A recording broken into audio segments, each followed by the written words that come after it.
So Really? one feeds into the other, I guess.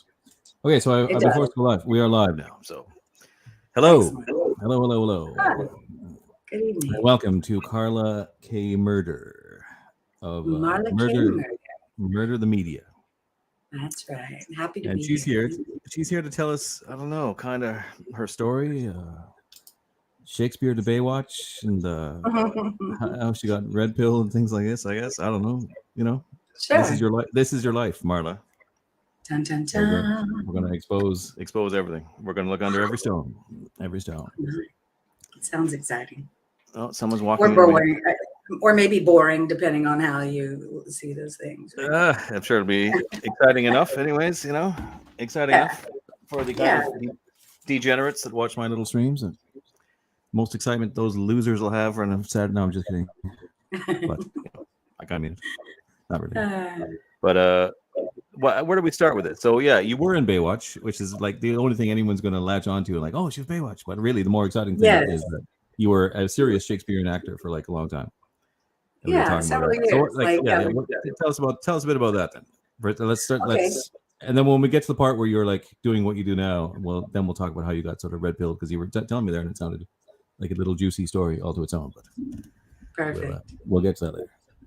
So Let's have it. Let's have the details, all of it. I was living in, really small town area. It's Maui. So somehow I had found my way in my 20s to Maui. That's a long story too. And was living my dream in that I was singing in bands and finally had found an original band. Amazing. Then I met someone who they needed someone to play a part because a person's family member had died and they had to go off island, but they'd already paid for the production. So I just fell into, at 26, getting to play the role of Martha in Who's Afraid of Virginia Woolf, which is like Elizabeth Taylor and Tim, and so it's like it's a role you would die for. Yeah, I mean it's like I've never actually seen that play. I don't know. I wouldn't know the details of it, but I should. It's Edward I should know. Albee. It's modern. It's just an amazing play. So I'd never been on stage before. I didn't know what stage right was. I'd never been there. And the director was just like, oh my gosh. So I'm playing this person twice my age. And he forbid me from even walking into rehearsal as me. And I had to come in as the character every night just to pull. Anyway, it was an incredible opportunity. And I was bitten after that. So a couple plays later. You wanted to be a singer, and you wound up getting bitten by the bug to act along the way. Yeah, right. I mean, I like singing and performing, and that's on stage in a certain way. And then when I found theater and the way that I found it with this little community full of really talented people who just wanted to do it. This isn't LA where people are doing theater because they're trying to get noticed for something else. Oh, you were in the LA, that cesspit. Yeah. Well, that's where I moved after that. Okay. So yeah, we don't want to say when this was, but it was probably not as bad then, obviously, as it is now. But it wasn't as bad then, but it is horrible now. That's for sure. People just like pissing themselves in their tracksuits and shambling around like zombies everywhere. Was what I see. Yeah, they used to be in concentrated areas. Like every city has homeless people. We get it. It's always going to be a thing in a big city. But now the homeless people are everywhere and have these weird rights. You can't walk down the sidewalk without someone coming at you with a baseball bat and shit. But even then, I do think it was not nearly as bad before. I think I heard a lot of stories about when they opened all the insane asylums. They kind of closed them down. Was that the Reagan era or something like that? They closed a bunch of the insane asylums, and then just like streets were flooded with schizos, talking to themselves and doing all kinds of stuff. That especially affected New York City. And things have never been the same since, pretty much. But more than that, I think it's the lax drug laws now, the liberal drug laws, the attitude towards drugs, and also I do hear like a slight echo or something. Maybe check in. No. Very, very slight. It's very slight. I'm not going to worry about it. What if I put this in a different place? Maybe it'll help. Gaelic Glory says, I'm a bit louder than her, but everything's okay. Okay, I'm not going to worry about it. The lax drug laws, and Do you then want me to try to turn my mic up? no, it's fine. It was very Okay. slight, so don't worry about it. I can hear something. Okay. No one's complaining. It's only I am complaining. So I mean, who cares about me? But the lax drug laws, and I you know what? I think the factors a lot, and this is going to sound stupid. Is I've been watching that guy. Who's the guy who does the interviews with all the homeless people now? You see him on YouTube. You know this guy? Oh, what's it called? I'm really horrible with names. Probably if you told me his name and showed me who he's it was, I'd be like, really popular, like black and white thumbnails, and like and he films them in black and white too. And he like gets interviews. He takes some like drunk hobo loser, like usually some drug-addled prostitute or the most like biggest scumbag you can imagine, and like sits them down, interviews them for an hour, and they tell their story or whatever. And more often than not, I found by watching a whole bunch of them. Yes, soft white underbelly. Thank you, Gaelic Glory. That's it. Soft white underbelly is cool. Yes. But more often than not, it boils down to broken homes, divorce and stuff. It's like my parents got divorced, and almost every single one of them has this. That's the one commonality they almost all had. Anyways, I'm totally digressing from your story. So that's huge. You were in LA. It's a good digression, and I have to say, it's one thing I appreciate about you, that you really value family, the core family, you know, and how important that is in our culture. And it is, and it's one of the reasons a lot of people are lost, is because there was this interruption in that. And there is right now, there's this idea that, you know, there shouldn't be a core family. It should be like tribal raising kids, and you know, like everybody in the community, like you don't have ownership of your child. The schools and the government have a right to your child that you don't. I think that's insane. It should start with a family unit, and we need more emphasis on how important it is to stay together for kids and for them to have a solid family. Yeah, for sure. So, yeah. Oh, but back to the homeless thing. So back to your life story. Okay. One more thing about the homeless though, and then I'll go on to me. But I heard someone saying, you know, Los Angeles must be just the most horrible city. They're not taking care of their homeless.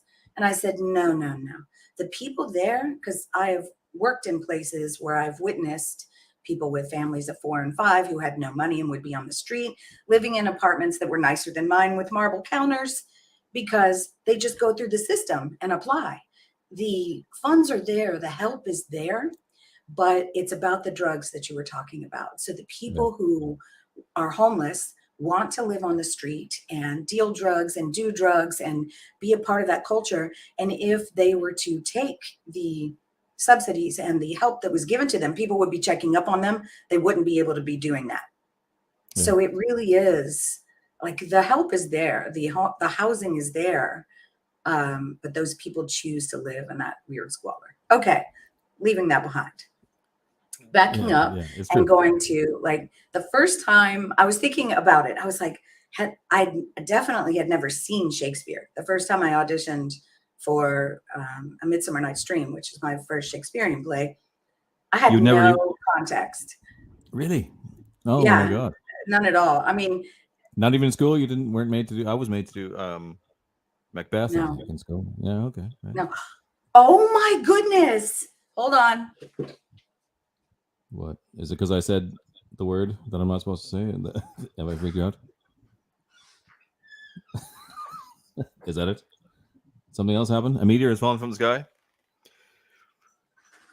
Did the Earth crack asunder and Ronnie James Dio jumped out? I'm back. Okay. Oh, did you have to perform? Did you have to perform a ritual because I accidentally said Macbeth? Don't say that again. I said it again. Sorry, if I said it again. Sorry. Okay, sorry. I'm sorry. I'm not an actor. I don't know. I vaguely know these things, but I'll be right back. Okay. Right. I cannot say that. Wonder what she does. Does she run 3 times around like a fairy circle or something? What's the ritual? Who knows?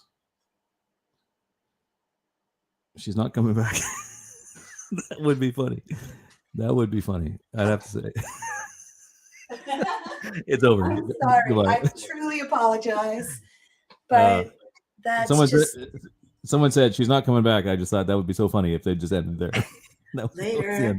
No, as a matter of fact, I would really like to play that role someday, but don't say that again. I won't. Okay. So No, I never got to do it before. I was never exposed to it. Those are other stories. So I got to play Hermia in A Midsummer Night's Dream, and it was an amazing performance.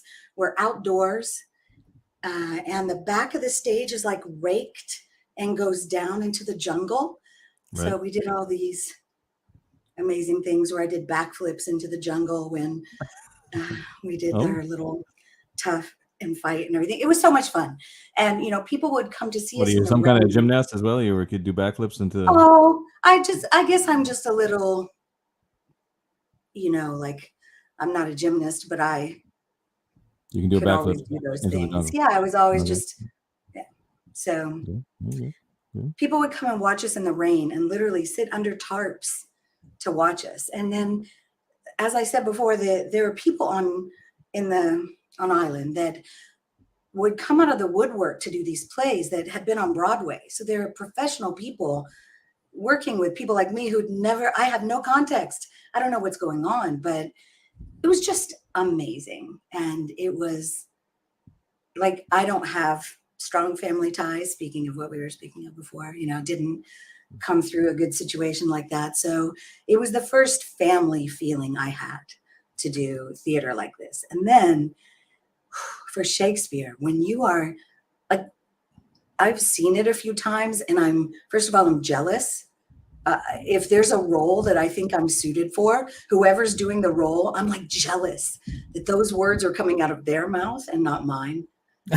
Because it's so cool. I mean, especially plays like Hamlet, doing Ophelia. It's deep, it's intense. Cordelia was also really amazing. And you just feel like you're bringing this 400-year-old story, this 400-year-old text is kind of coming to life through you. And it's thrilling. It's like a privilege to do it. I love it so much.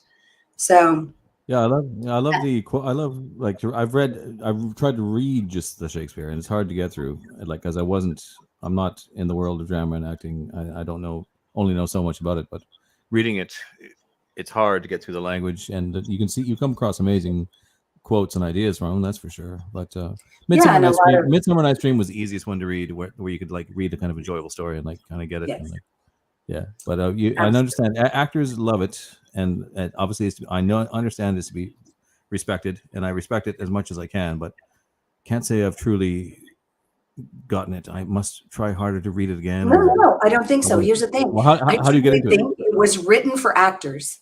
Right. Like it supposedly was written to entertain the queen and all these other people. No. But the experience lies in giving it and doing it. I've watched Shakespeare and I'm always disappointed. I'm never caught through the whole play. You know what I mean? Like, you want to be swept up in a production and kind of lose yourself. And there's something about Shakespearean productions, you know, they're always trying to do them in some different clever time or with some different clever gimmick. And I don't know, it tends to get more in the way than I think as an audience member, give you the story. Yeah, it's distracting the way they put on the modern plays. I think the last two I tried to see, you're right. They did that. Is it called Reggie Theater, when they kind of they don't do an anti-traditional set? I'm not sure. But like it was, I think both times like the last one was like Mark Antony or whatever. Yes. Or is it Julius Caesar? That's the play, right? Yes. Right. But like, of course, they had to change it to like a World War II setting for some reason. Yes. And they're all wearing, you know what I mean? They just love to do this kind of thing. I don't know why. They do. And I don't know what that. It is distracting and like kind of like, oh, why'd you do that? Some kind of modern stupid thing to do. I think it's mainly fun for the costume designer. They have a lot of fun. You know, well, I think it's a liberal thing. I think for the average modern normal liberal person, the world begins at World War II or 1968 even, and it's the only historical reference they can have. So when they hear scary armies and invasions, they just think, oh, it's just like World War II. I don't know. That's true. That's my but theory. I've also, you know, I'm trying to think of, you know, like we did Much Ado and it was 1930s Italy or something like that. They do, it's like they try to pick a politically charged time and then somehow work in depicting the rivalries as rivalries you would recognize from that time. Does that make sense? And I think they're trying to make it more relatable. But sometimes I think it gets lost in that, oh, we're just trying to be at a certain style, as opposed to what's the message here? What are we trying to say? You know, or are we trying to make people laugh? Which those are the ones that fail the most. Like when I've gone to see the comedies, I'm like, it's not funny. It's not funny. You never saw it. You never saw it done well. You wouldn't say Shakespearean comedy? No. I didn't mind the Taming of the Shrew, but with Richard Burton and his wife Liz Taylor. That was all right. I haven't seen it. Oh, really? But that wasn't I mean, it was a movie, right? Yeah, a movie. Yeah. Yes.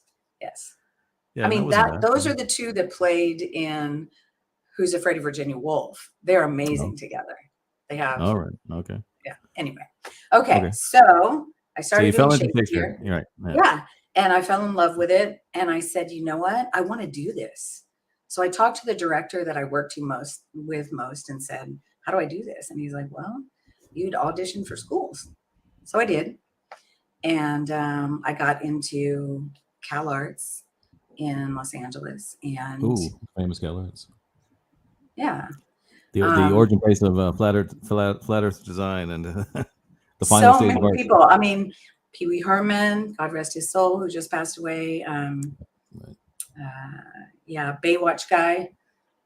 Who? Right. Hasselhoff? Hasselhoff was there? Yeah, Hasselhoff. Yeah. Was he? Yeah. The Hoff. Yeah. My God. Yeah. He was in a lot of great movies before Baywatch, like old, like 70s sci-fi films that people don't know about, like StarCraft. I'd like to see more of those. Oh shit, he was good. He was a great guy. Okay, we're skipping forward, so let's just go. Sorry. Yeah, sorry. Okay. No, it's perfect. So I was going to school and needing to make some money, and what you do in LA is you do extra work. So I worked on a couple of different sets, and then Baywatch pops up, and I'm like, seriously? So I can get paid to go sit on the beach and walk along the beach and do extra work? That's great for me. So I started in '97, and that year I was just there alone, and then they kept calling me back. So if they like you, they call you back and call you back. And then in '98, my boyfriend came to LA to live with me, and we started doing it together, which was super fun. So we're getting paid to hang out with a Baywatch crew and just sit on the beach all day. It was pretty fun. Hasselhoff was amazing. When he was producing, he didn't always produce the, days and scenes, but when he was, I mean, it was like he came down and just got everybody all amped up and yelling and jumping around together and having fun. Yeah, he wasn't pretentious. He wasn't, he didn't boss people around. He just made it super fun to be there. So it was really cool. But at the time, I'm a serious actor. And I'm like, this is a joke. This is just what I'm doing to make a little extra cash on the side.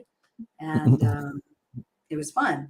But I'm all over season 8. So with Carmen Electra was the big thing at that time. And like opening shots of season 8, I'm walking by Chokachi and he's checking me out. And I didn't even know this at the time because, of course, when we did the filming, it was produced much later. But now, in spite of the fact that I did all these great plays that were amazing and, envious roles, what people really think is cool now is that I was an ex-Baywatch extra. Yeah. Well, I'm okay with it too now. What can you do? Now I'm like, that's not such a bad thing. I'm okay. Well, that's the spectacle thing. So there you are. You're an extra in the background. You show me a few clips. You're running around in your bikini. Maybe did you get a few lines in there? Or you'd be like, Jimmy's drowning. Oh, no lines. No day player stuff. No. All right. Just like running around, or like you're on the beach, you're running around. Just background. But it is like, something. There's a spectacle element to at least the memory of Baywatch, because it was actually pretty shit to watch. Honestly, I never actually watched it. I wouldn't actually watch it. You'd be aware of it and be like, okay, there they are in the Baywatch, and be the hot chicks, and it's great. But I mean, even in Shakespeare day, Shakespeare was not afraid of a spectacle. Like apparently, didn't they have the little bear fights or something in between the act and Hamlet and all the rest of it, right? Whatever, right? It is what it is. But so when you What kind of money would you get doing Shakespeare plays? Would you get paid at all? Or? Nothing. I mean, I did. The last Cordelia I did was a professional production. I can't remember. That was in 2002, 2003 maybe. And we did 2 productions, one in Los Angeles and one in Dijon. I cannot remember how much we got paid. It was all right. It would pay your bills. Would it? Yeah. Yeah. But it's only for a short period of time. You know, I think maybe like 3 months from beginning of rehearsal through production. And then you got to find the next one as quick as you can. You're running around, hire me. Yeah. And then also, you're never going to make everything dovetail exactly. It's not like one is going to end and the other is going to begin right away, because things, you know what I mean, don't work out like that. Also, if you were trying to make, you could go to Portland, Oregon. And I don't even know now, but like 20 years ago, I wouldn't want to go there. That was the only place where maybe if you wanted to make money doing classical theater, maybe you could make some money there. But why there? Why Portland, Oregon? I have no idea. They just have a great. I would have thought LA would Shakespeare and classical. Yeah. And there's the Globe down in San Diego. Okay. But it's really difficult to, sustain yourself. It's something people do for entertainment. So after I will now owe for going to Cal Arts for the rest of my life, because I had no money. I took out student loans. I don't regret it though. I got to do shows off Broadway in New York. You're still paying for college? Oh yeah. Oh. It was an expensive school. I'd never owed $1 Marla, in my life. Oh, that's terrible. You shouldn't. Oh, yeah. You should get out of that. Just don't pay it. Look, I can. You can't. It's one of the things that you can't not pay. Like what even if you go bankrupt. Okay. If you go bankrupt, then your student loans still stand. They just ruin your credit and make it really tough for you. Oh, yeah. Shit. I'm not sure they do that in Canada. I think you can go bankrupt and get out of that shit. I know that like I owed some amount on student loans that I did not pay. And I was in a bad spot at one point and I really didn't have the money and I just stopped paying it. And they, sent me some harassing phone calls. And then I just was like, whatever, you can't get blood from a stone. I'll pay you when I got the money. But then I kind of forgot about it. And I thought, the student loans. And I actually even checked my Canadian credit rating. I don't live in Canada anymore, so I don't even give a shit. But it's perfectly fine. There was no mark on it. Nobody ever came back to me about the rest of it. I just did not. I just sort of stopped. Something similar kind of happened with my sister and her husband. They both had student loans, actually from the same school. Right. And my sister was very much like, I'm going to pay these loans. I do my best to do it, making sure that she's always paying. And he ignored it. So then maybe 6 or 7 years in, they contacted him and they're like, hey, you give us a couple $1,000, we'll make this go away. Oh, nice. He said, okay. And he was making good money at that time. So could just send them like $5,000 or something. It's like a $50,000 student loan. And they're like, thank you. And then of course my sister is still, paying. And she asked them, hey, is there any way I could get, nope. We're going to keep charging you. It's a real vice grip. It's a real vice grip thing. How many years were you in the Cal Arts? 4 years and graduated. Yeah. 4 years and you're paying the rest of your life. Now that is shit. Yeah. That is garbage. Really 4 years for the rest of your life. I mean, come on. Fuck. That makes me angry. That's annoying. We must find a way for you to get out of that. Oh, just stop paying it. Just stop paying it. What are they going to do? What do you? Well, it depends. I would have to be at a place in my life where you couldn't take anything away from me, right? So if they can take things away from me and I can't pay rent and things like that, then yeah. So if I stop having to pay rent, so maybe if I find property and have a place and I own it, then maybe things can't be taken away from me as easily. But there's no promise. They can take anything away from you. 4 years and the rest of your life. That fucking sucks. So that's what the Cal Arts does. They rob. It's really just a scamming, robbing situation, really. A little bit. I mean, some people can afford it and they pay, but then they take on a lot. Say that again. And would you say what you learned that was valuable or what? I mean, maybe at least it was that. Honestly, extremely. Was it? Yeah. Okay. I use what I learned there every day. And I didn't, like I said, I had a bit of a rough upbringing, and then just went Did out you? from that to work and try to survive. And, What you was know, the I'd rough love upbringing? Can we talk about the rough upbringing, or is it too the what? the rough upbringing? Can we talk about that, or is that not Oh, on the sure. table? Yeah. No, that's okay. Um, yeah. Uh, my parents were just pretty unstable, and Right. my mom committed suicide when I Oh, was sorry to 4. hear that. Thanks. And my dad remarried and then divorced, and then had my sister and I, and really didn't know how to raise teenage girls. And then also my half brother committed suicide. What? Yeah. Jesus. Yeah. So there's an overview. You can kind of put things together from there. Well, And that sucks. Yeah. Why did he do it? Can I ask? What was his reason? what? It can't be related. It can't be related to your mother because he was not. Well, he did find my mom with me. So I found the body, and then I went and got my brother and took him to the body. So I was 4, but he was 10. Oh, So that was a huge thing. And I'm sure that, yeah. And I didn't know this at the time, but I heard later that when my dad wasn't there, the kids were there alone with mom. And when my dad got home, my brother was trying to clean up mess. Jesus. Okay. Well, this is considerably darker and heavier than I expected you to say. Holy shit. Holy shit. That's crazy. Yeah. I mean, I feel so sorry for you. That's Oh, terrible. no. Don't feel sorry for me. I mean, it was horrible, but people have been through worse, and I'm not trying to make light of it. I just mean that those things, I mean, I think they happen, but right. Yeah. So anyway, yeah, rough stuff. And I think rough experiences are what lead people to being inclined to be red pilled, as it were, for lack of a better phrase, right? Because harsh experiences really wake you up to various realities fast. interestingly enough, okay, what? no, Yeah. please go ahead. I'm sorry, I interrupted. Go No, ahead. no, that's it. No, go on.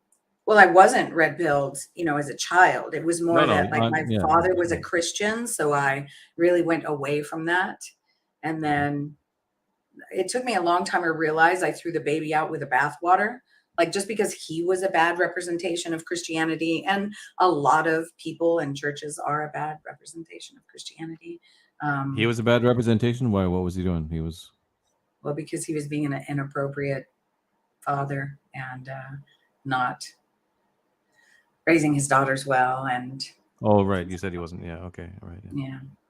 So, yeah. So for a while, I was Miss Hippie Chick, Miss Freed. I never was a feminist, though. That always was so clear to me that, like, wait a minute, feminists are women who hate men because they hate women.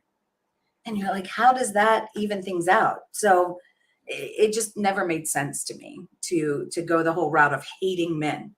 Now, and also this whole concept that women can do anything men can do.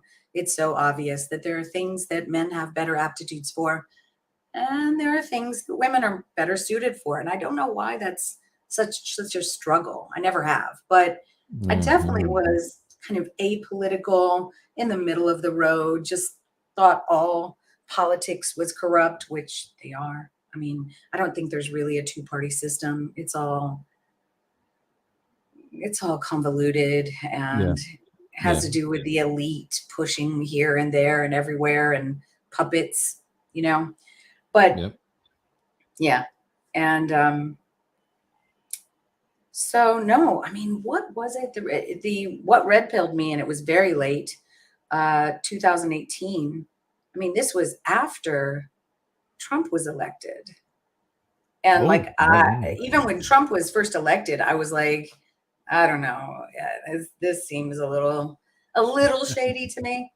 Right. I wasn't for him. Now, I didn't necessarily want Hillary, but I just was like, really?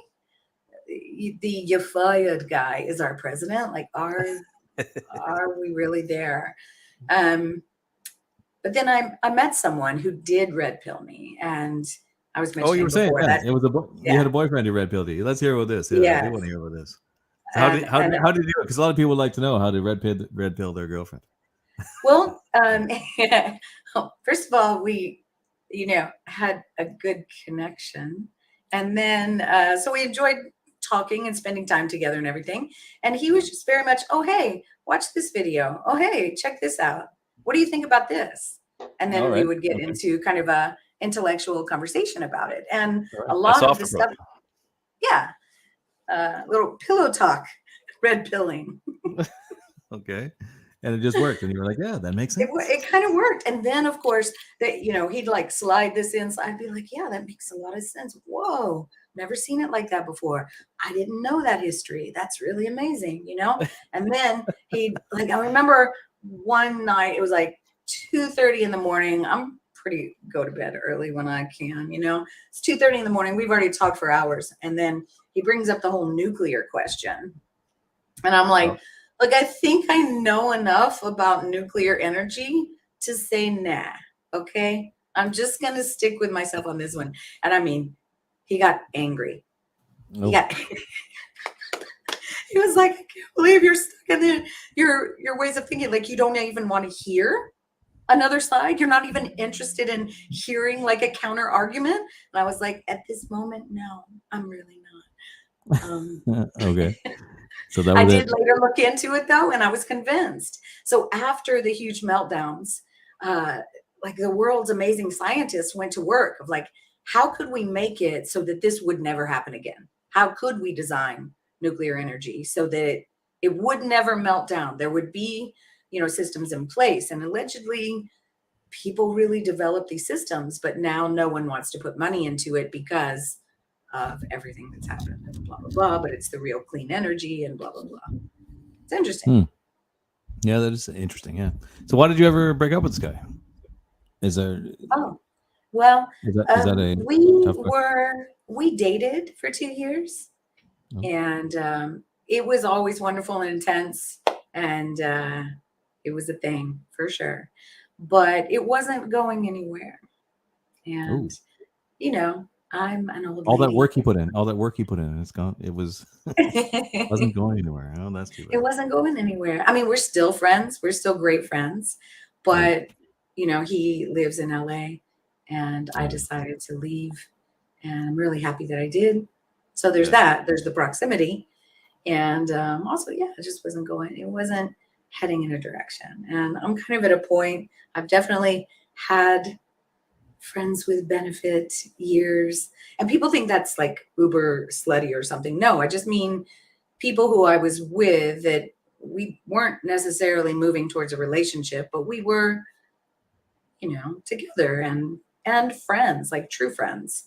But I'm kind of looking for a real relationship, like someone who knows they want to live together, eventually be boyfriend and girlfriend, things like that. Yeah. Right. No, at first I was like, well, how could you possibly let the red pill guy go? That was so wise and was so smooth and transitioning you into your modern state. But no, that's good. No, that's crafty of him. That was well done too. But I mean, you would have to be receptive to hearing things without freaking out in the first place. Like some people are just like, no, shut up. You were open to hearing. Well, like I said, I'm a tough cookie to crack.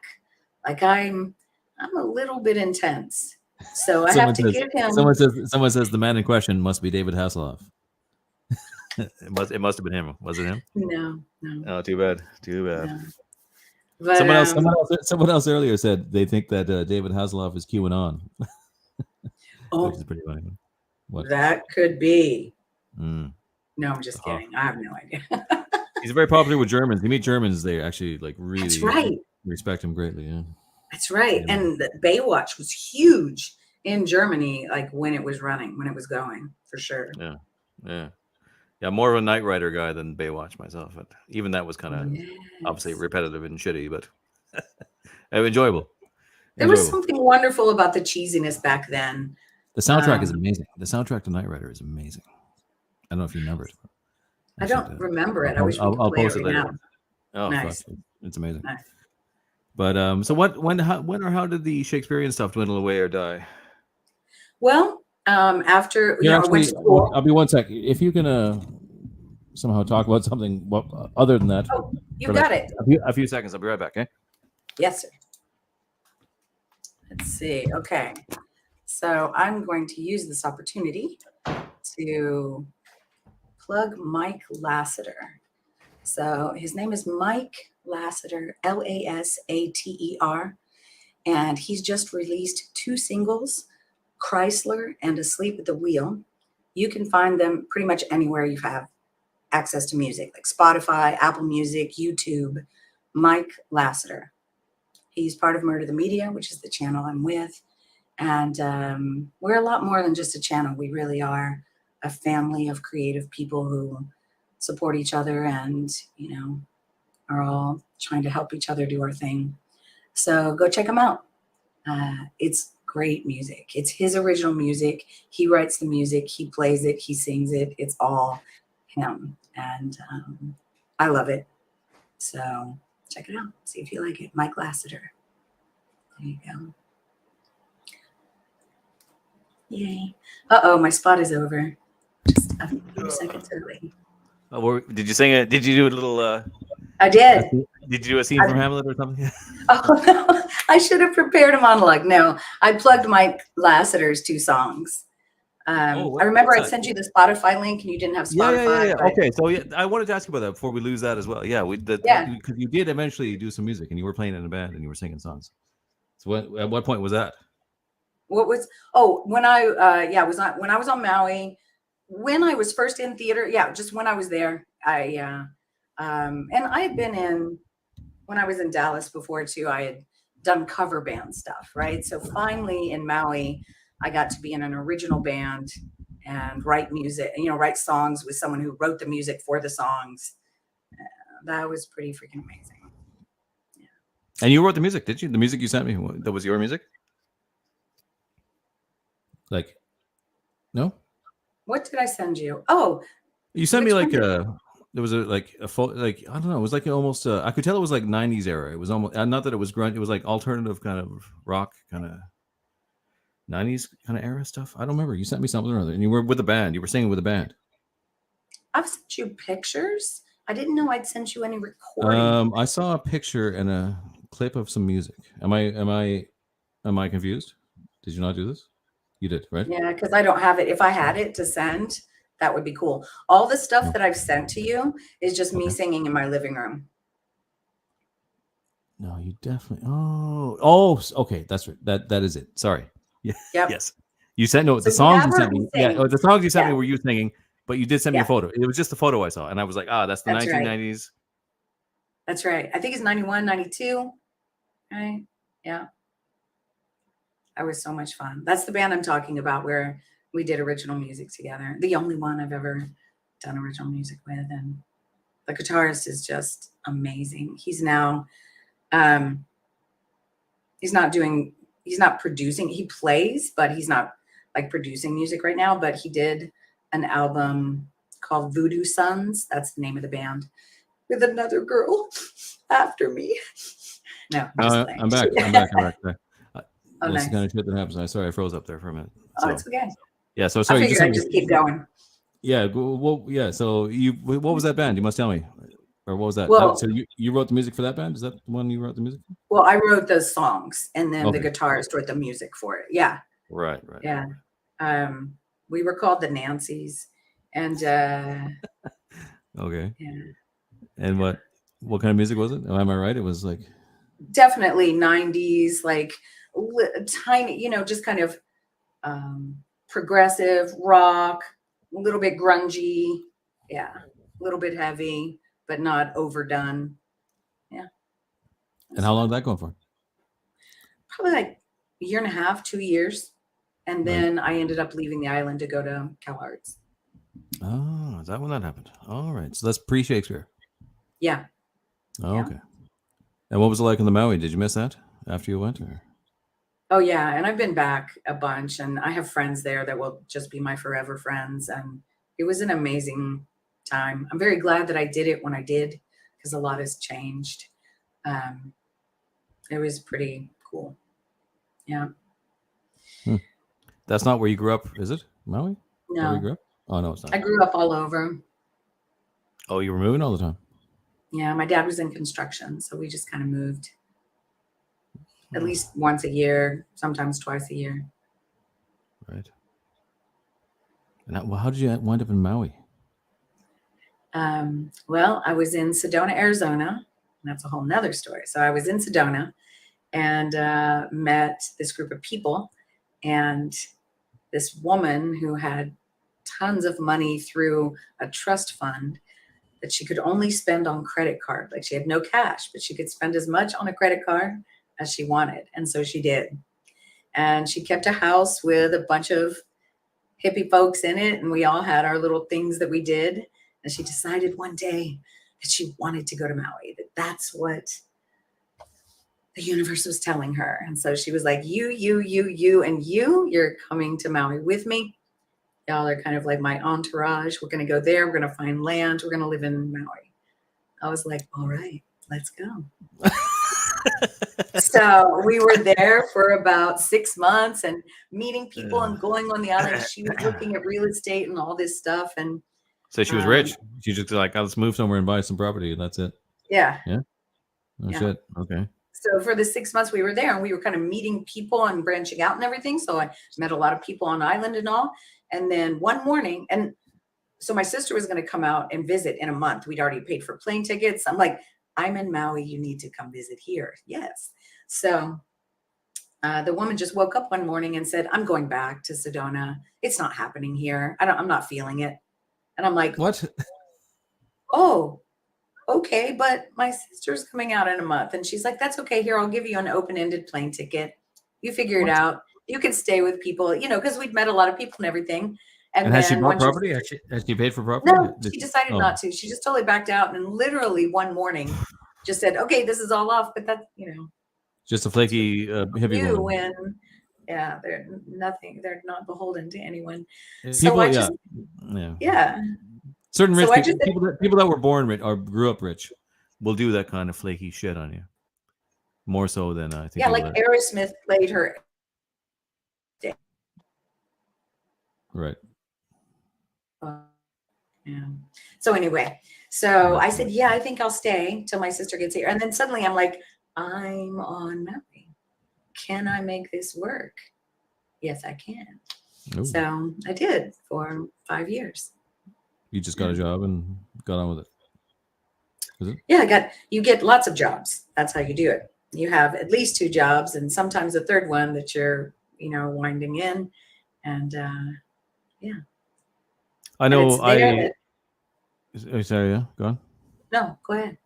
I had an ex-girlfriend who went to Hawaii. I don't know what island she was on, but she went there all in a similar kind of situation with some hippies. She was a real hippie at the time, was going to live in a commune and live in Hawaii. And at some point during the process of that, she realized she was joining a cult, and it was a cult.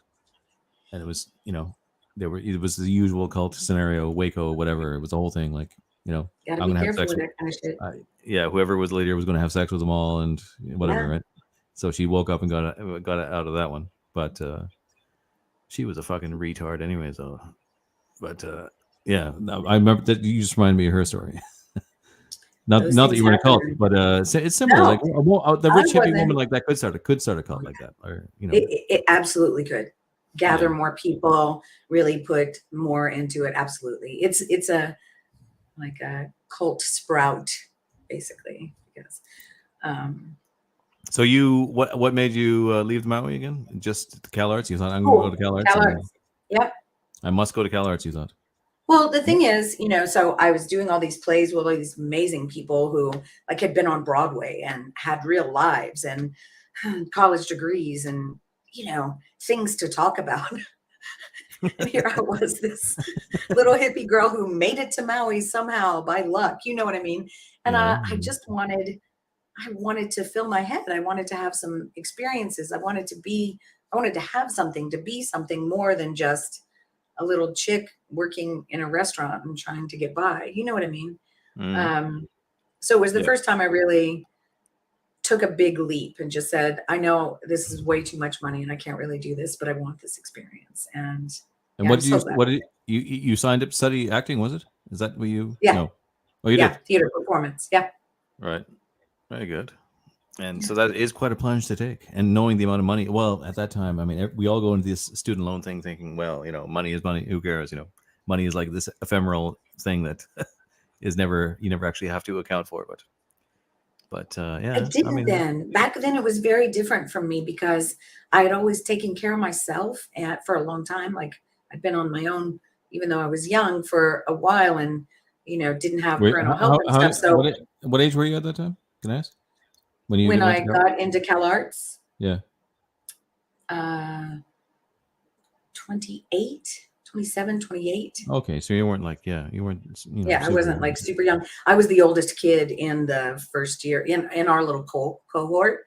Right. People were most people were much younger. I was the oldest person in there. Right. So yeah, I kind of started late. But I'd always been, like I never spent more than what I had. To me, that was just ridiculous. So it was the first time that I did that thing of like money isn't real. It was the first time I really tested that out. It's like that when you go to school. I just remember that. It's like, okay, so I have all this money in the bank, and here I am, and all your buddies, when you're, a guy, anyways, in university, everyone wants to drink and, carouse and carry on. And it was, a lot of fun, but there was like a bill accruing the entire time, which is pretty fun. I was even more ridiculously in like art school studying fine art, thinking there was something value in it, which there was not. Not really. I mean, there was in a sense. I ended up doing graphic design through that eventually. But, You are. So it's kind of like what I'm doing, which you wouldn't think of it as being theater, but all the training that I got, I use in what I do. So even though you went for a degree in fine art and maybe you had loftier ideas about where that might lead you, still it's ending up being part of your bread and butter now. So it is part of it. It's true. Yeah. So it wasn't a waste. And in fact, other aspects of it were less of a waste of time, like what happened socially and what certain things I went through otherwise, that apart from work related, let's say. But I do feel sorry for people that I tend to think it's fairly hopeless. And I shouldn't say that because some few odd people do make it in a real way. But if you're trying to be a fine artist, or for that matter, a Shakespearean actor, probably nowadays, it's just not the time. Yeah, it's not the time. Yeah. You are very much unlikely to make any money or get. You could be you could be fucking twice the man that of Olivier or any of the great classics guys. You're just not. It's just not going to happen. And for that matter, in fine arts, you could be Da Vinci or whatever. It's not. You will not get recognized. So right. You have to find some other route, I think. What a bizarre thing. It is, yeah. So we end up doing these things that you might think are, not in the not as intellectual or as highbrow or whatever. But I mean, these are things we chose that can be every bit as meaningful in their own way and have an avenue where you can work, at least. Let's say, right? Yeah, and at least you're doing what you love. Yeah, well, you have to if you're this type of person. We have to do these things. I think you have to find a way to do it. Otherwise, you feel like your life is wasted. If you feel you were born to a certain thing, you have an inclination and a desire, then you feel like it's wasted to not do it. That's for sure, right? Absolutely. Because I did I've done, and I still do, corporate graphic design, but I was really immersed in that world for many years, and there's not a single thing I did that I would consider of any real value or worthwhile, despite making a reasonable amount of money, let's say. Sure. Not a single thing was really of any use. Valued, right? No, well, not just me. I mean, objectively, it was worthless to everybody. Oh, sorry. Well, it put food on the table, right? And it moved you forward to where you are now. So Yeah, true. But I do feel people that I feel sorry for the younger people I see, like even the ones online that are like trying to be artists in an old-fashioned way, let's say. I just think no, it's not going to happen. Not right now, anyways. But maybe I could be wrong. I could always be wrong. They could do it, but the point is, it's pretty much it's kind of just seen as your hobby right now, or your therapy, or what you do on the side. It's not like you can actually be that artist and have that be your full life identity. There's just no way to do that and make enough money to sustain yourself. Yeah. Like, you know what, like even graphic design, when I started, it was still the tail end of a kind of world there that was actually a bit, there was some art to it, and there was some experiment to it.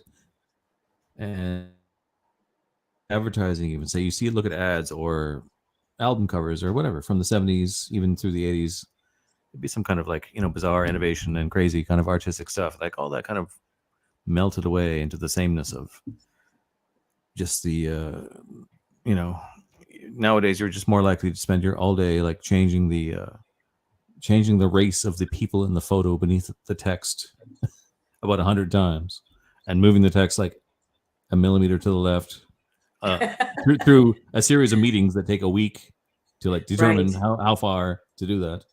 Oh, and it's just like, it's fucking just stupid. Like, but even when I was doing it earlier on, it was a bit more, there was a bit more of that old spirit in it, and you could be like, okay, you're the artist, you can give us something crazy, give us something, you know, flashy and that looks good or whatever. Yes. And yeah, it was good. But anyways, whatever. So do you ever do any acting anymore in a traditional way? No, not for a while. I'd like to get back into it. So yeah, Marla is that release for me. I mean, I haven't done it in so long, so getting to do my little segments, at least I'm using my voice, and there's some acting in the presentation. It makes me happy to be doing it. Yeah. And what about singing? I know you sing at home. What about if you're writing any songs? I just sing at home. There's a friend who kind of runs in our circle, and he, he plays on weekends, like in bars and stuff like that. And we're going to try to get something together where we have software. We have the same software, so he can play guitar and lay down a vocal track and send it to me, and I'll put a harmony on it, and we can kind of pass it back and forth and do a couple layers of harmony. So yeah, I'm excited about doing that. I haven't worked with anybody and recorded live stuff, or recorded, in a while. So that'll be fun. That'll probably happen in the next, I don't know, 3 or 4 months as we get the equipment together and everything. Really? Yeah, that sounds good. I should get you to do that too on some of the stuff I'm messing around with. I should get you to do something or other. Sure. Sing something, maybe, if you want to. But your wife has an amazing voice. Yeah, she can. She really can does. do it pretty good. Yeah, yeah. There's no reason to, I guess, with her. But she wants to do. I'm going to do some other thing with her. She's more into like sort of like folky rock music, like Pentangle. You know Pentangle? You ever hear that? Yeah. So that kind of thing. So I have some other kind of songs that I'll do with her. That's so she can kind of show off the style she wants to do. Just not even. She doesn't give a shit, I don't think, about anything. That's the best. First of all, about anything I do. Oh. or anything about taking any of this stuff seriously at all. Even that little song even that little song she sang on that I showed you, or that I probably like, it was just like totally off the cuff. I was like, here, come, just I had to make her do it, and she's like, okay, and she like made up the lyrics and sang the whole thing. Like there was a second take. She made one little mistake on the first take. So she sounds so fucking cool. I know. She's a good singer. She's very good. Yeah, but she doesn't. Awesome. She's busy with other things, and she just doesn't give a shit. But I will get her. Awesome. She would like to, and she's, she knows she's a good singer as well. So I will get her recorded on some of those things. Yeah, that will happen, because she is very good and like innovative. She's good at just making up, a little groovy thing that goes along just nicely with it. So that's really the key, because like, some people are very good singing and can do all these tricks, but that aren't necessarily good at when you've come up with a riff or whatever that they can lay something on top of it and it's just perfect. But yeah, she can do that. So I should take advantage of that as well. But you as well would be good for some of the other stuff, because she wouldn't be into some of the other type of things. She would be into that more. If I do like more folky type songs, she'd get more excited about it, I think. Oh, nice. Yeah. But you can do both. Oh, yeah. We should all do. I'm trying to get my buddy in Canada to maybe play some drums, because I have a drum kit here. It's right over there. If I could turn the hold on, maybe I will for a minute.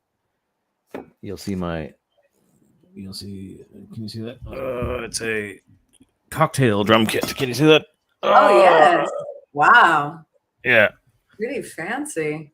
Yeah, but it's for recording. It doesn't sound. It sounds okay, but I don't get a great sound out of it. To be honest, I struggle to get a good sound. It's not bad.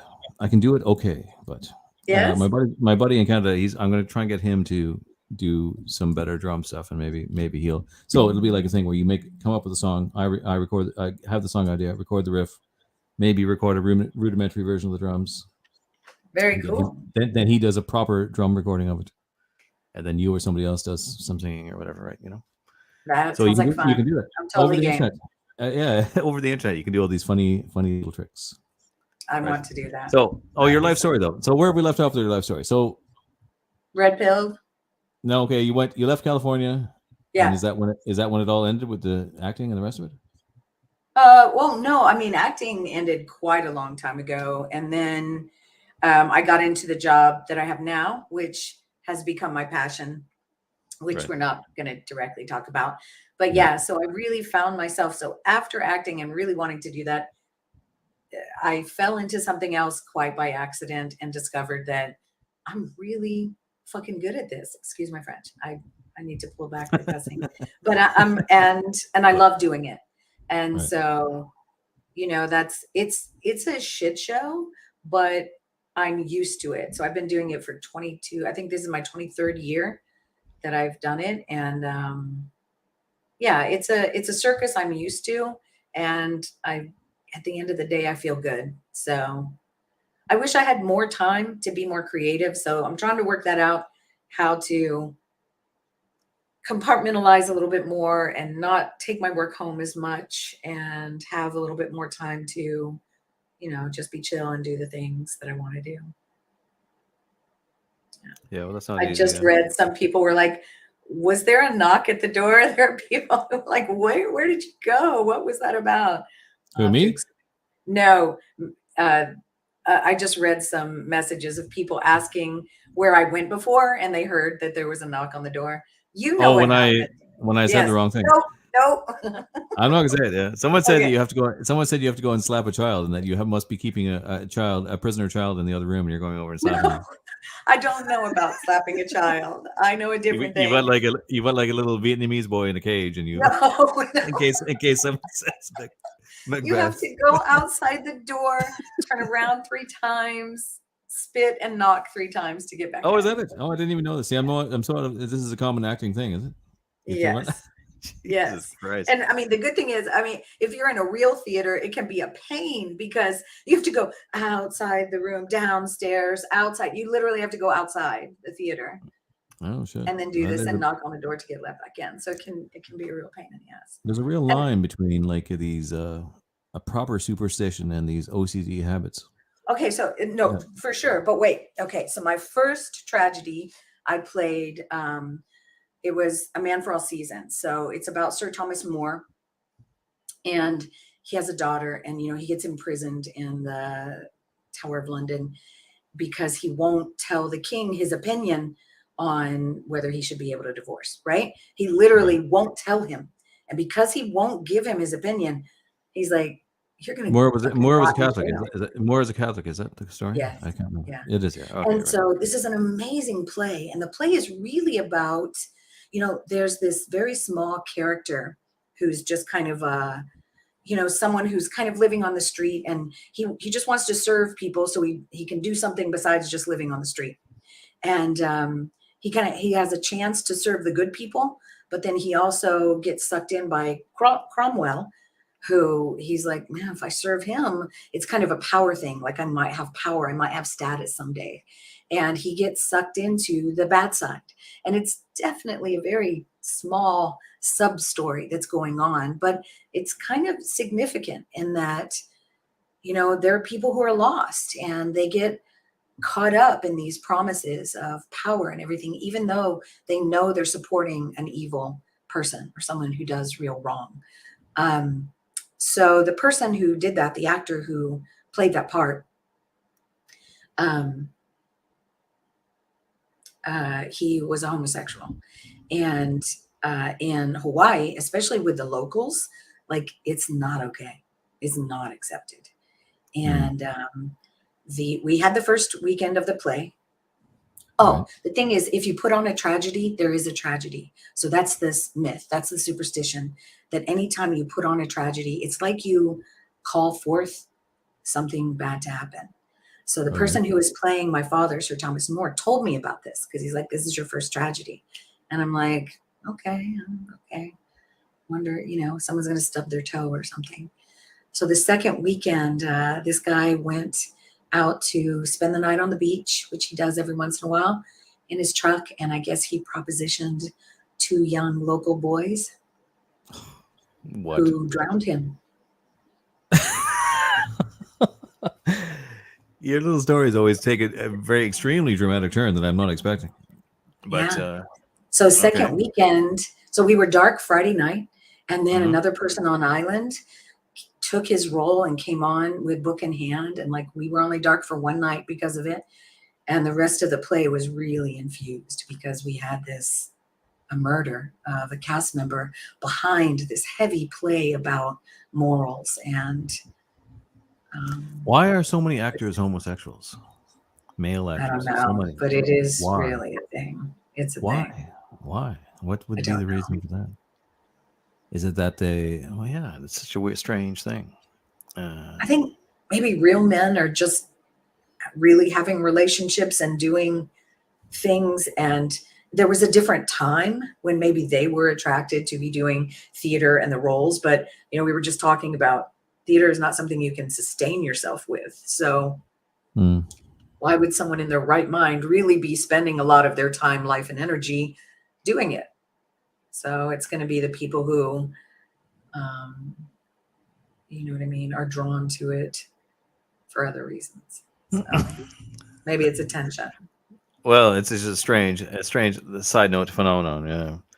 So it wasn't long after you left California that you wound up in the profession you're in now. Is that right? Yeah. After I left Cal Arts, yeah. So I was there. I was in the profession I'm in for 21 years in Los Angeles, and then really I moved to the South. Yes, in Los Angeles. Yeah, that must have been a slightly red-pilling thing on its own. No, a little bit, perhaps. No? Well, I would definitely say that all the crazy left-leaning stuff in Los Angeles definitely helps push you in that direction, for sure. It's the most left-leaning in terms of like laws it passes and things you hear about. Is like of all the places on the earth. As a 14-year-old, you can walk into a sexual reassignment clinic without your parents knowing, and you can be prescribed drugs that that will halt puberty. You can even get top surgery not only without permission from your parents, but without your parents even being consulted at 14. That's bitter news. Yeah, it's hideous. It's very wrong. And also, you can, if your newborn infant dies because you were shooting drugs up until the time you gave birth, you cannot be accused of murder.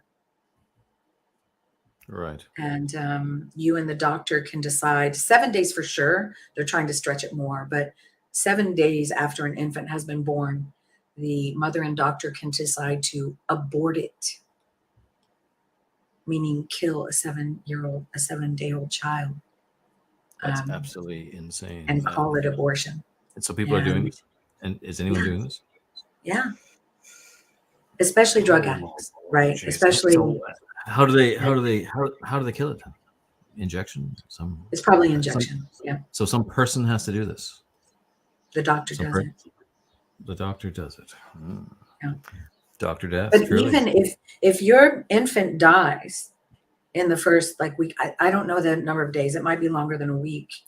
But literally, if you just bring the infant in and it's dead, there's no investigation. This place is it sounds, I mean, it's probably the future for all of us. This anarchic kind of, this is how I foresee the near future. Well, not near future, the more, maybe more distant future. We're gonna have a truer trash world, but there's gonna be like funny little city states in between where people travel from these little island city states across trash world, maybe by train or something. I don't know what, like armored train, and you know, it's going to be like something like this, like a hyper accelerated sort of Brazil scenario where rich people behind gated walls Yeah. will evolve into the medieval city state kind of thing, a walled city state, and everything else around it is maybe even radioactive fucking wasteland, mutant trash of like perverts and syringes and you know horseshit. Perhaps this is the future. I don't know. What do you think? Unfortunately, things seem to be sliding in that direction. Yeah, there's no avoiding the world as it is confronting us, and it's just the way it is. You know, we just have to try and cope with it. Whatever it's going to deliver to us, whatever cards are dealt to us, we have to try and cope with. There's only To so be much we honest, can do. yes. And I mean, I definitely, I mean, the things that I usually make segments on are things that kind of steam me up, like what we were just talking about, you know, that a 14-year-old can destroy their life and ability to have children without really, you know, anything in the way of them. Things like that. It does make me angry. However, I think it's really important to whatever it is you value and hang on to, whether it's family or extended family or things like this, not to let yourself just become so absolutely what they call black pilled that you have no hope and you're just being a zombie, because then they've won before. And I shouldn't say they, but you know what I mean? Then you've just allowed yourself to be defeated. And Oh yeah. I don't feel black pilled. I try to be realistic though. I don't tend to feel kind of depressed myself. I don't think I can get depressed. I don't feel that. I never feel like depressed or down or anything, or like you know, even if everything I'm describing is utterly bleak, I could sort of see it as a, if I feel it's more than likely, even the city state scenario is actually, but it could be far actually worse than that. absolutely, Potentially, right? absolutely.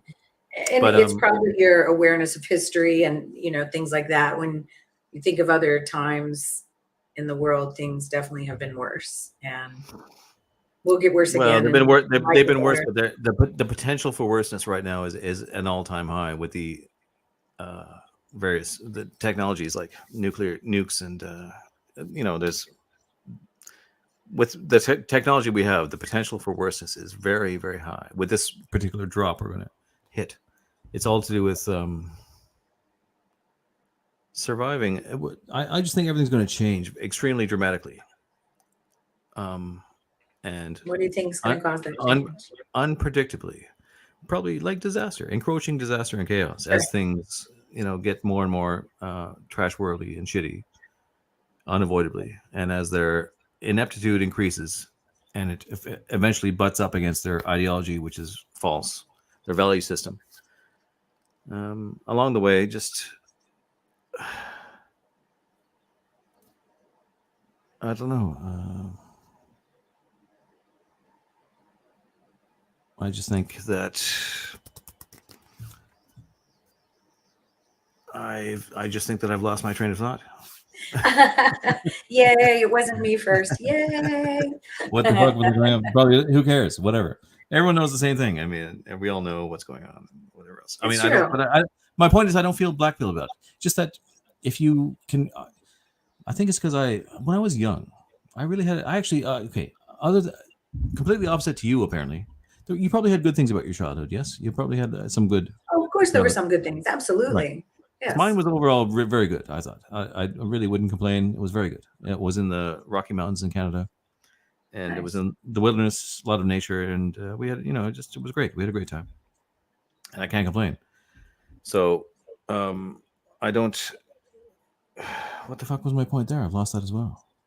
Maybe just that having that good family basis, you know, gave you a certain sense of like, yeah, shit happens, but it's going to be Oh okay. no, this was it. This was it. Sorry, is that Nice. when I realized that was ending and I must go on and Yes. be a man on my own, and I Oh, could not. yes. I had to leave my hometown. Even I embraced change, and I embraced the fact that change was inevitable, and that there's nothing you can do.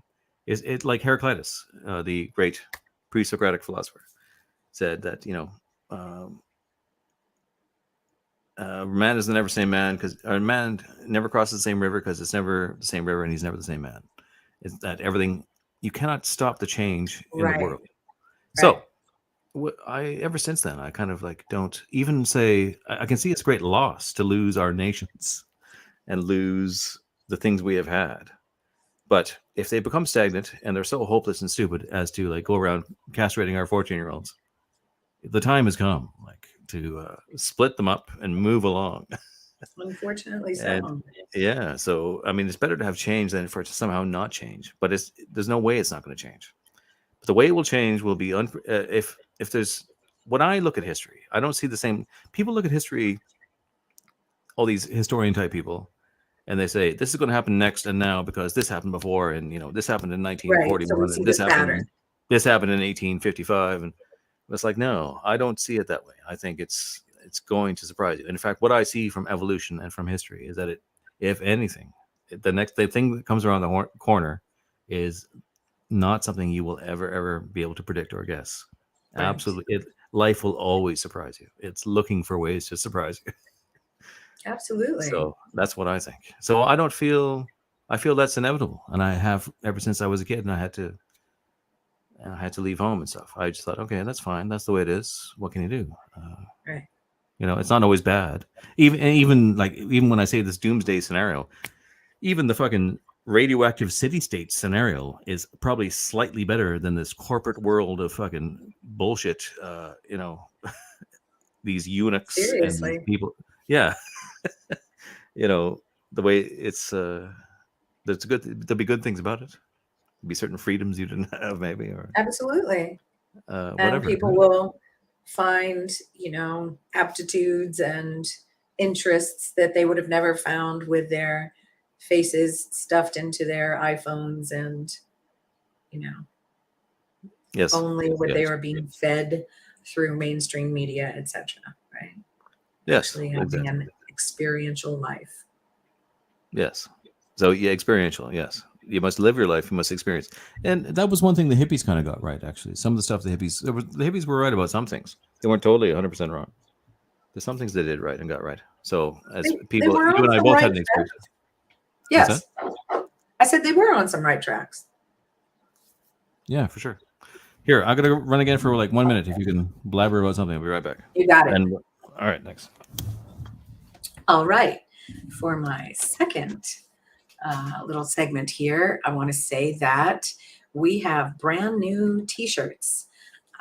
Nicholas DiCarlo and Nick Oakes are two members of Murder the Media who went to January 6th as journalists and tried to document the affair.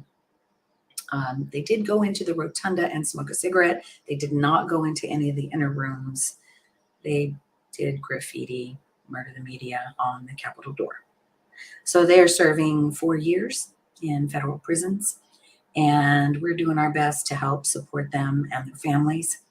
We have a second T-shirt that just came out. It's really amazing.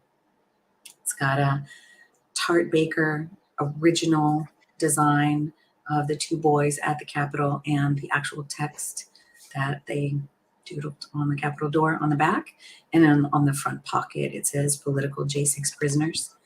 So if you'd like a shirt, $10 goes to each of the boys. Every shirt bought, it's $50. And you can, on Telegram, you can contact at Kodiak501. Can I go on for one more second? Oh yeah, as long as you want. Oh, cool. So also, we're having a contest. So if you submit a picture of yourself, doesn't have to be your face, but a picture of yourself wearing your MTM gear, also submit that to at Kodiak501. Then we're going to put it up on the channel and let people vote. And whoever gets voted to have the best presentation of the MTM gear. First prize is going to be a new fundraiser t-shirt, a small logo hat, and a MT Media pin like this. It's a glow-in-the-dark pin. It's pretty cool. And second prize will be a new fundraiser shirt. So send in your entries by September 15th if you want to get a prize. Yay. Yeah, great. So that was your buddy. Yeah. Hold on, someone's walking in. What do you want? Okay, make it quick. Your buddy who's in jail. Obviously for unfairly. Unfairly. They were not there to be violent. They were not there to, threaten anyone physically in the space or any of those things. But how did you? Let me ask you. How did you ever fall in with these guys exactly? How did that happen? It had to do with the red pilling guy introduced me to Telegram, and he set me up with Black Build and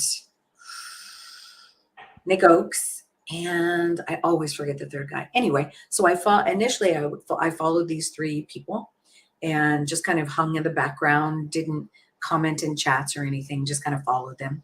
And then I started to get, then COVID happened. So I'm not a big social media person. I followed them because it was kind of like he had red pilled me, and these were people who, kind of aligned with some of the things that I had found and stuff. So I just randomly would check once a week or something like that. But then COVID happened, and suddenly online was the only social possibility. Right. So that's how I found Murder the Media. And as soon as I found them and started watching their show, and there's some other shows that aren't on Murder the Media anymore, and kind of just started to be part of those online communities, then finally had a conversation with the boys, and I was just like, you guys are amazing. They really have something, especially Bill Nomerly and Dick Nicarlo together as a team.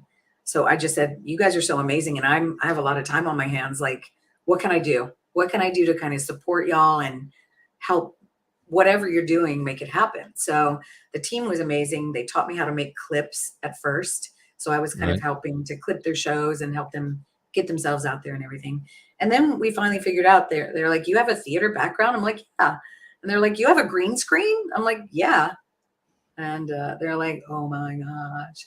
So then they started brainstorming about what they could do. And it would be so cool if we had our own Murder the Media newscaster, and we could do our kind of funny, irreverent, or whatever. But the thing is, they came up with the idea, and ironically, Bill was like, like Walter Cronkite, and I was like, oh, no pressure, like just one of the most respected newscasters ever, someone who's just extremely real and grisly, like, oh, nothing, don't worry about that.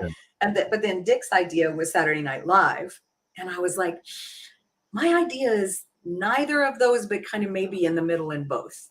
So they were both really into me just doing whatever I wanted to do with it.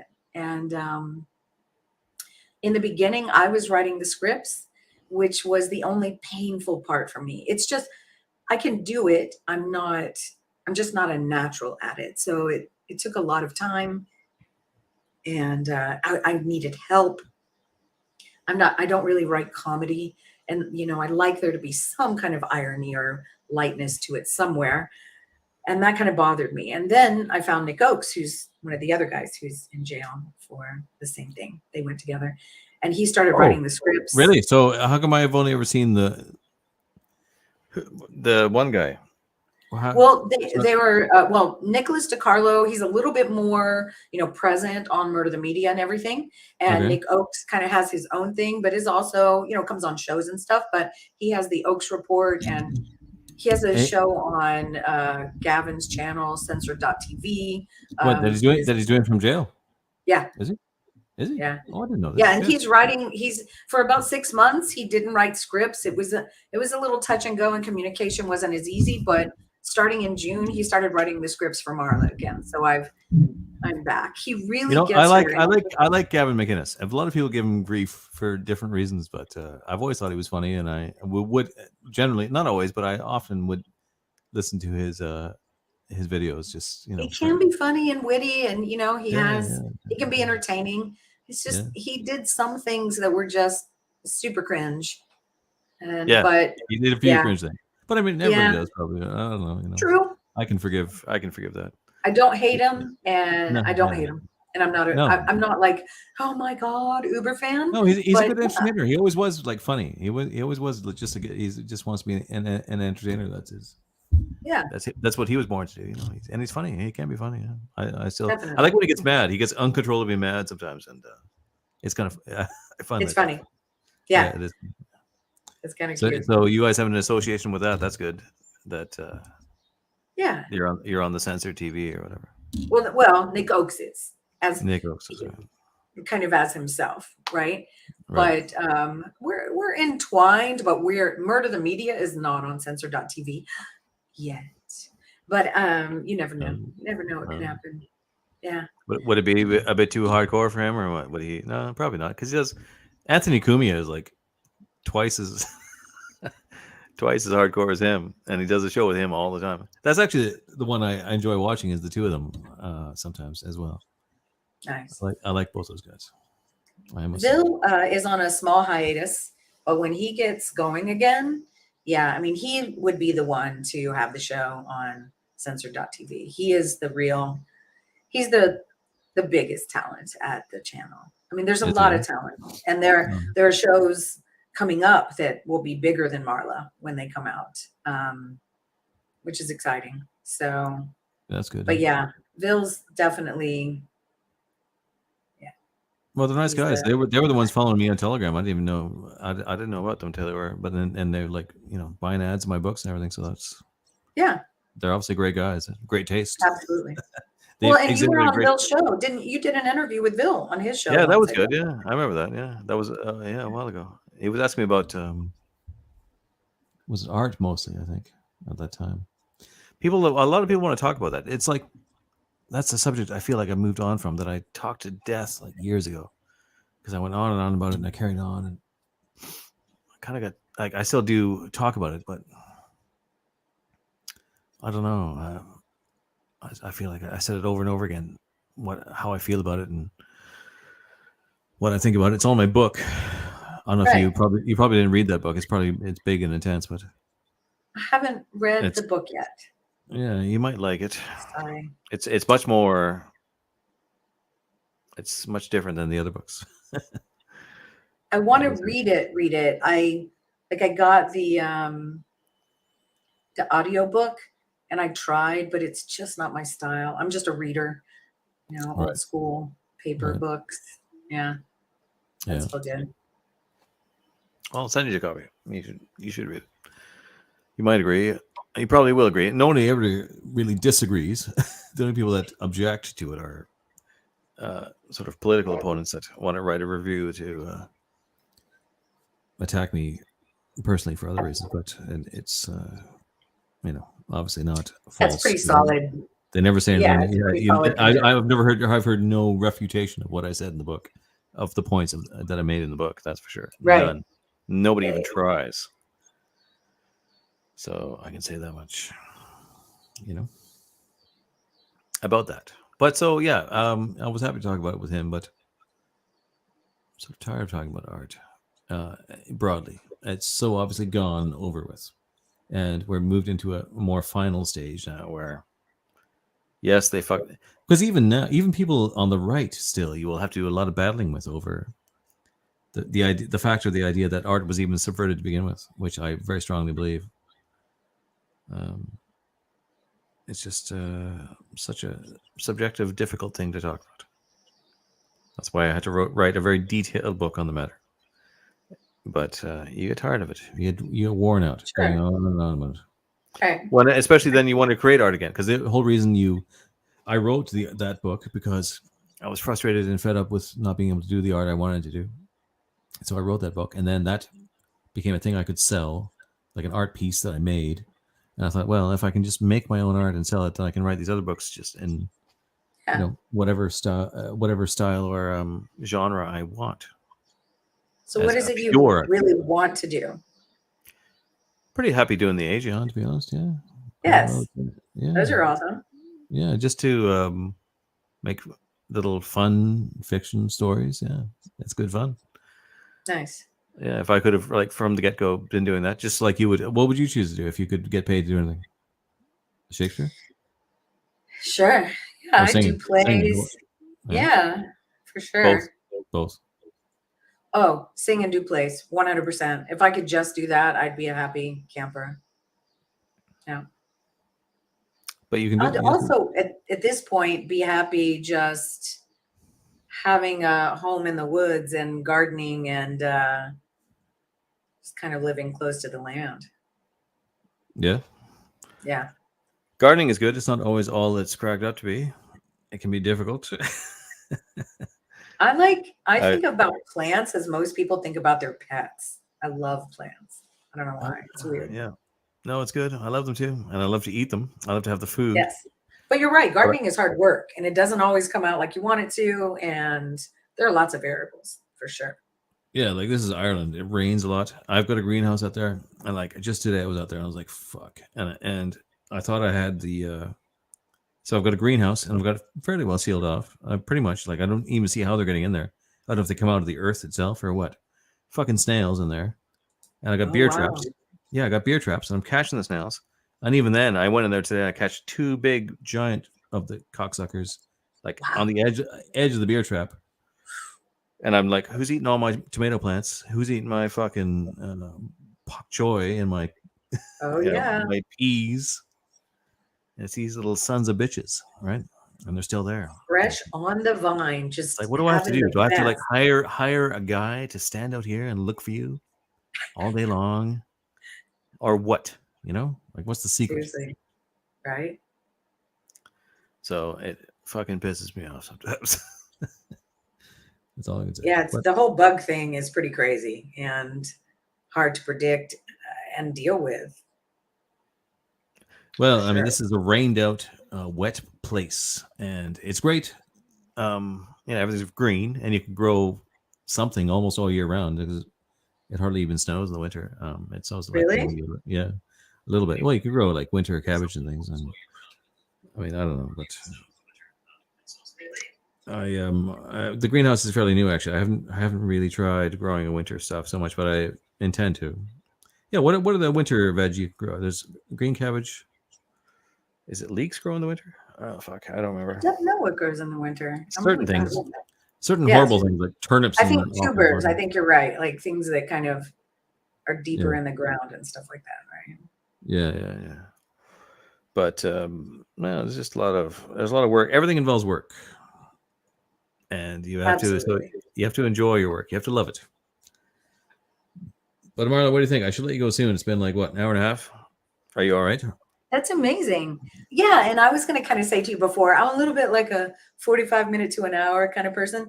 I don't see how people watch these 3-hour broadcasts and everything. When do you find time to do that? Aren't you living your life? I don't get it. So yeah, I mean, I think we're good. I think we've covered a lot of ground. Yeah. I mean, I've had fun. Yeah, it was good. Yeah. And I think we covered your life kind of. Yeah, we covered darker parts of it than I expected. I was like, holy fuck, I didn't expect that. Yeah. You poor little thing. Always been one of those people who's like, yeah, it's pretty much like that. Yeah. So why did your mother kill herself to begin with? Did she say? Pardon again? Why did your mother kill herself? Did she say why she killed herself? My mom was bipolar, right? So my mom, since she was young, had issues with that. She was also sent away to a mental institution when she was 16. And that was in the late 50s, early 60s. That was not a good thing. So the same ones I was complaining about them closing, that the homeless people are on the streets. Probably.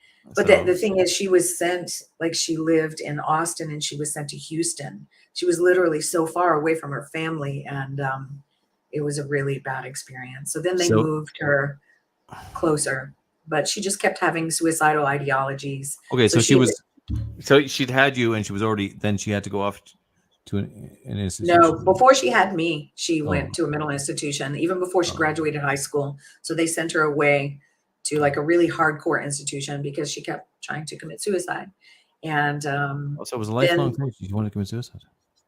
yeah, like from the time she was 14, Jesus. I mean, and it's a hormonal thing. Like when she was 14, she shot up. She was 5'10" at 14, and just really emotional and messed up, you know. And they didn't know. Now they know how to treat people, and they're very successful with drugs and therapy and things like that. But back then they didn't have the answer, and her family didn't know what to do. So then she met my dad, and she kind of lied to my dad. She was going to a therapist, and she told him, like, I would just want to have kids and be a regular woman and, you know, have a family. And the therapist said, you need to take a little bit more time to just, you know, be in the outside world. And she lied and said the doctor said the best thing for her was to have a kid. So she had a kid, and it stressed her out a lot. Well, you know, at least she succeeded. She succeeded at that. Yeah. Right? And here Yes. you are. Exactly. Right? So there you go. Yeah. So the better part of her nature won out in the end, no matter what. It Because did. a lot of people don't succeed at that. Or I mean, not, you know. Somehow it was just, you know. You're lucky it you was didn't gonna inherit happen. you didn't inherit the bipolar thing, though. Apparently, that's very Both, inherent. you know, it was definitely, my sister and I worried about it because it's most often it skips a generation, but it can definitely come the next generation. And, you know, as we went through our late 20s, when she ended up actually killing herself, both my sister kind of were holding our breath to, you know, see if something weird presented, if we got that crazily emotional and things like that. And how is your sister? Is she okay? Yeah, I mean, we're very different. I'm probably the one who's more emotional. I probably really. Oh yeah, I relate more to probably our seem mom's emotional. sense. Really? And my sister was much more angry about everything that happened. Oh, okay. Yeah. But we both, you know, we're both survivors. So we both found our own way to just, you know, find ourselves. She's got an amazing husband and a really great relationship. So Good. she might still be angry about childhood stuff, but in many ways, she's very much winning. And yeah, we're both good. Great. Yeah. So there you go. And here you are. Dun, dun, dun. In your magnificence. Eh? And now the 3 people who are listening, oh, wait, it's 11. And are there really? There are 11 people. They're like, uh-oh. When she started talking about, oh my goodness. Right? Well, if it goes on, you know, the probably was after like people only tune in for like half an hour, but later on, people that actually follow the things will watch it later or whatever. So, someone commented, genetics is destiny. Absolutely. And you know what? I don't have children, and I have to say it probably was a huge part of it.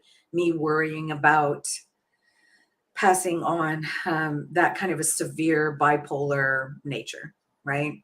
Definitely was worried. Well, yeah. I would disagree. I would tend to, if people are listening that similar experience, I would say you should. Again, life is an unpredictable, crazy thing that, you know, there's certain guaranteed patterns, but I regret it. I wish I had had children.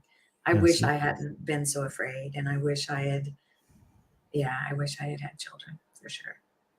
Yeah. Well, I wish more people were telling young people that, you know, this whole thing of like, be an independent woman. Don't even think about finding a man until you're 35 or something. It's like, it's already kind of too late to start a family and really embrace it. Yeah, women should realize younger that, you know, having a family is not just this old-fashioned thing of having you barefoot in the kitchen. It's something that's deeply satisfying and human, and it's, you know, it's one did your sister have kids? No. No.